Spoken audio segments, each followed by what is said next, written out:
Sunod-sunod na bagyo ang tumama sa kanilang bayan sa loob ng ilang buwan. Dahil dito, halos mawasak ang bangka ni Mang Elias at lumiit ng husto ang kanyang huli. Ang dating sapat na kinikita sa pangingisda ay hindi na magkasya kahit pambili ng bigas. Habang lumilipas ang mga araw, lalo lamang lumalaki ang kanyang mga utang at tila unti-unti ring nawawala ang pag-asa ng kanyang pamilya. Isang umaga, muli siya nagtungo sa dagat dala ang lumang lambat na ilang beses nang tinahi. Habang naghahanda siyang pumalaot, nagtawanan ang ilang kapwa mangingisda. Pinagtatawanan nila ang halos wasak niyang bangka at sinasabing wala na siyang mahuhuli. Matatakot ng bangka mo ang mga isda sa karagatan, Elias! Tawanan ang mga kasamahan. Hindi na lamang sila pinansin ni Mang Elias. Sanay na siyang maliitin ng iba, ngunit nanatili siyang tahimik at ipinagpatuloy ang kanyang trabaho. Pagsapit ng tanghali, 3 maliliit na isda lamang ang kanyang nahuli. Bitbit ang kakaunting huli, nagtungo siya sa bilihan ng isda ni Don Arturo, ang pinakamalaking negosyante sa kanilang bayan. Ngunit sa halip na maawa, lalo pa siyang pinahiya nito sa harap ng maraming tao. 3 lang? Mas marami pa pagkain ng pusa ko dyan eh. Nagtawanan ang mga nakapaligid. Sinamantala ni Don Arturo ang kahinaan ni Mang Elias at binili ang kanyang huli sa napakababang halaga. Wala nang nagawa si Mang Elias kundi tanggapin ang binayad. Alam niyang kung tatanggi siya, uuwi siyang walang pambili ng bigas at pagkain. Pag-uwi niya sa bahay, agad napansin ng kanyang asawang si Rosa ang lungkot sa kanyang muka. Nang makita nito ang kakaunting perang dala niya, hindi na nito napigilang maluha. Sa isang sulok naman ng kanilang maliit na bahay, tahimik na nag-aaral ang anak nilang si Ben kahit kumakalam na ang sikmura nito. Hindi ito nagreklamo. Sa halip, ngumiti lamang ito sa kanyang ama upang hindi na madagdagan pa ang kanyang aalalahanin. Mas lalong nadurog ang puso ni Mang Elias. Bilang ama, pakiramdam niya ay unti-unti niyang binibigo ang kanyang pamilya. Ngunit sa kabila ng lahat ng pangungutya, kahirapan at kabiguan, hindi niya naisip na sumuko. Kinagabihan, mag-isang nagtungo si Mang Elias sa tabing dagat. Tahimik niyang minasdan ang malalakas na alon na minsan nagbigay ng kabuhayan sa kanila, ngunit ngayon ay tila patuloy na sumusubok sa kanyang katatagan. Lumuhod siya sa buhangin, ipinikit ang kanyang mga mata at buong puso siyang nanalangin. Panginoon, pagod na po ako. Hindi ko na alam kung saan kami kukuha ng lakas. Ngunit naniniwala akong may dahilan kayo sa lahat ng ito. Ipinagkakatiwala ko na po sa inyo ang aming buhay. Kayo na po ang bahala sa amin. Pagkatapos manalangin, tumayo siya na tila gumaan ang kanyang kalooban. Hindi man niya alam kung ano ang naghihintay kinabukasan, buo ang kanyang pasya na muli siyang pumalaot. Madaling araw pa lamang, tinulak na niya ang kanyang lumang bangka papalayo sa pampang. Habang muli siyang tinatawanan ng ibang mangingisda, hindi na siya lumingon. Mahigpit niyang hinawakan ang sagwan at tahimik na naglayag patungo sa malawak na dagat. Hindi alam na ang simpleng paglalayag na yun ang tuluyang magbabago sa kanyang kapalaran. Tahimik na pumalaot si Mang Elias habang unti-unting sumisikat ang araw. Sa bawat paghampas ng alon, muli niyang naalala ang panalangin ginawa niya noong nakaraang gabi. Wala siyang kasiguraduhan kung may mauhuli siya. Ngunit pinili niyang magtiwala kesa pangunahan ng takot. Ilang oras siyang nagpalipat-lipat ng pwesto, ngunit kakaunti pa rin ang nahuhuling isda. Habang hinihila niya ang kanyang lambat, bigla itong sumabit sa ilalim ng dagat. Inakala niyang isa na naman itong malaking bato o lumang kahoy na inanod ng bagyo. Isinuot niya ang lumang goggles at agad na sumisid. Sa ilalim ng dagat, maingat niyang inalis ang lambat na nakasingit sa pagitan ng mga bato. Habang ginagawa yon, may isang napakalaking kabibe ang nakatawag ng kanyang pansin. Bahagya itong natatakpan ng mga korales at buhangin, ngunit kapansin-pansin ang kakaibang laki nito. Ang laki naman ito! Bulong niya. Dahan-dahan niya itong iniahon sa bangka. Hindi niya alam kung may halaga ito, ngunit naisip niyang maaari itong maiuwi at mabuksan. Matapos noon ay ipinagpatuloy niya ang pangingisda, subalit kakaunti pa rin ang kanyang nahuli. Pagsapit ng hapon, umuwi siyang may dalang ilang isda at ang malaking kabibe. Agad yung pinagmasdan ni na Rosa at Ben. "Buksan po natin!" Sabik na sabi ni Ben. Kumuha si Mang Elias ng itak at marahang binuksan ang kabibe. Pagkabuka nito, bigla silang napatigil. Sa loob ay naroon ang isang napakalaking perlas na kumikinang sa liwanag ng araw. Hindi pa sila nakakita ng ganoon kalaki at kakinis na perlas. Napatingin si Rosa sa kanyang asawa. "Parang napakabihira nito." Hindi agad nagsalita si Mang Elias. Hawak-hawak na ang perlas habang iniisip kung ano nga ba talaga ang natagpuan nila. Kinabukasan, dinala nila ito sa isang kilalang alahero sa bayan. Pagkakita pa lamang nito sa perlas, ay agad siyang napatayo sa kanyang upuan. "Huwag niyo muna itong ipagbili. Sa tingin ko, napakalaki ng halaga nito. Kailangan tumakita ng mga eksperto." Nagkatinginan sina Mang Elias at Rosa.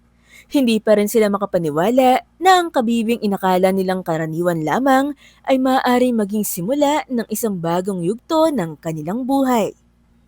Hindi nagtagal, dumating sa bayan ang mga eksperto upang suriin ang pambihirang perlas. Matapos ang masusing pagsusuri, iisa ang kanilang naging konklusyon. Isa ito sa mga pinakabihira at pinakamalalaking natural na perlas na natagpuan sa mga nakalipas na taon.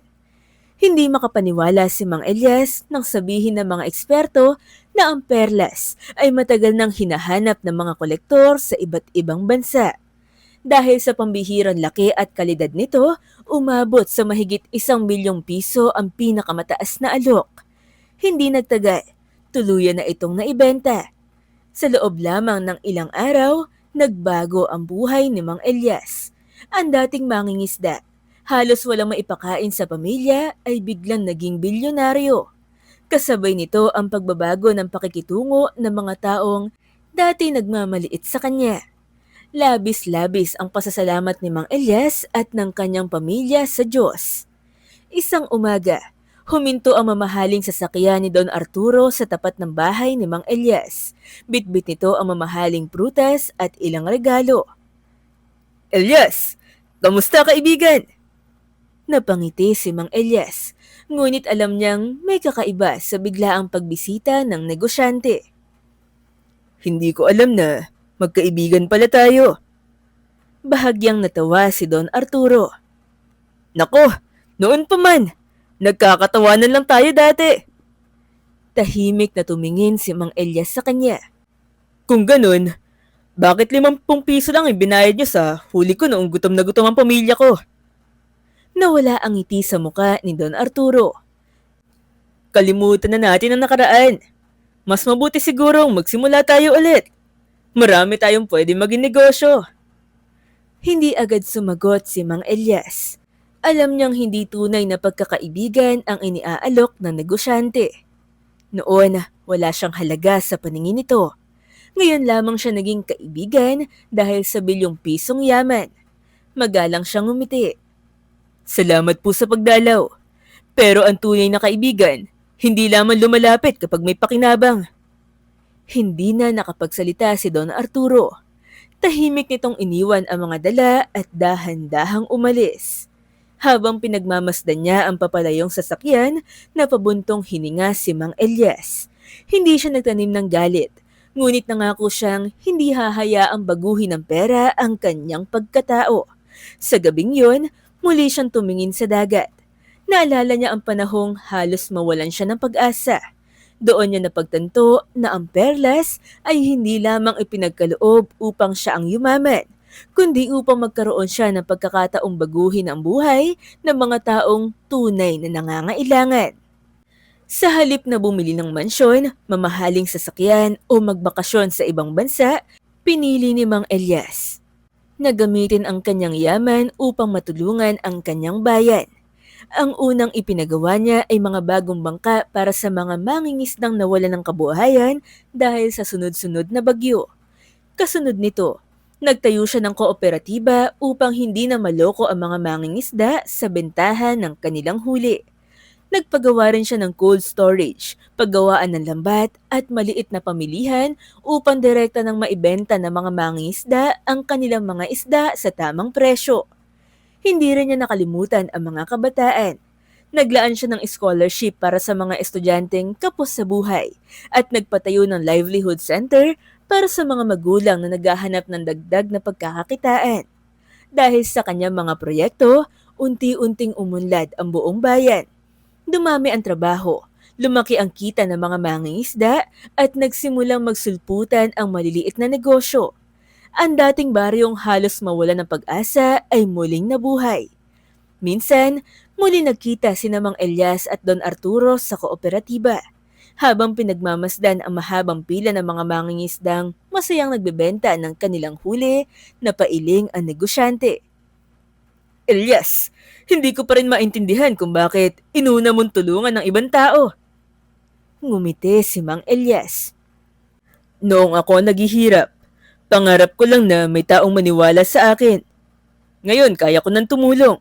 Ayoko maranasan ng ibang pinagdaanan ko. Tahimik na tumingin si Don Arturo sa mga pamilyang masayang umuuwi na may sapat na kita. Noon lamang niya napagtanto na may kayamanang hindi nasusukat sa dami ng pera. Habang papalupog ang araw, pinagmamasdan ni Mang Elias ang mga bangkang isa-isang bumabalik sa pampang. Hindi man siya ang nangingisda sa mga yon, alam niyang bawat bangkang ligtas na nakakauwi ay simbolo ng pag-asang minsang ipinagkait sa kanya. Ngunit ngayon ay malaya na niyang naibabahagi sa iba. Lumipas ang ilang taon at tuluyan nang nagbago ang kanilang bayan. Ang dating mga mangingisdang baon sa utang ay mayroon ng sariling bangka at maayos na kabuhayan. Dumami ang mga negosyong nagsulputan, nagkaroon ng trabaho ang maraming residente at unti-unting naging kilala ang kanilang bayan bilang isa sa mga maunlad na pamanyanang mangingisda sa lalawigan. Sa kabila ng lahat ng kanyang yaman, nanatiling simple ang pamumuhay ni Mang Elias. Isang hapon, nakaupo siya sa harap ng kanilang bahay habang pinagmamasdan ang dagat. Maya-maya'y mabilis na tumakbo si Ben. Dala ang isang sobre at hindi maitago ang kanyang pananabik. Itay! Inay! Natanggap po ako! Napangiti si Mang Elias at Rosa. Ano ang natanggap mo anak? Tanong ni Rosa. Iniabot ni Ben ang liham. May scholarship po ako. Makakapag-aral na ako sa kolehiyo. Pangarap ko pong maging marine biologist para mapalagaan ang ating dagat at matulungan ang mga mangingisda. Hindi napigilan ni Mang Elias ang mapaluha. Mahigpit niyang niyakap ang kanyang anak. Noon, iniisip ko kung paano kita mabibigyan ng pagkain. Ngayon, tinutupad mo na ang mga pangarap mo. Masayang napayakap si Ben sa kanyang ama. Kayo po ang dahilan kung bakit hindi ako nawala ng pag-asa. Habang nag-uusap ang pamilya, may isang pamilyar na muka ang dahan-dahang lumapit. Si Don Arturo yon. Wala na ang dating yabang sa kanyang kilos. Tahimik siyang tumayo sa harap ni Mang Elias. Elias, gusto kong humingi ng tawad. Hindi agad nagsalita si Mang Elias. Marami akong taong minaliit noon. Lalo na ikaw. Ngayon ko lang naunawaan na ang tunay na halaga ng tao wala sa dami ng kanyang pera. Ngumiti si Mang Elias at inabot ang kanyang kamay. Lahat tayo nagkakamali. Ang mahalaga, natuto tayong magbago. Nagkamayan ang dalawa, tuluyang nawala ang bigat ng nakaraan. Pagsapit ng dapit hapon, naglakad sina Mang Elias, Rosa at Ben sa tabing dagat. Habang pinagmamasdan nila ang papalubog na araw, naalala ni Mang Elias ang gabing lumuhod siya sa parehong dalampasigan na halos wala ng pag-asa. Napangiti siya.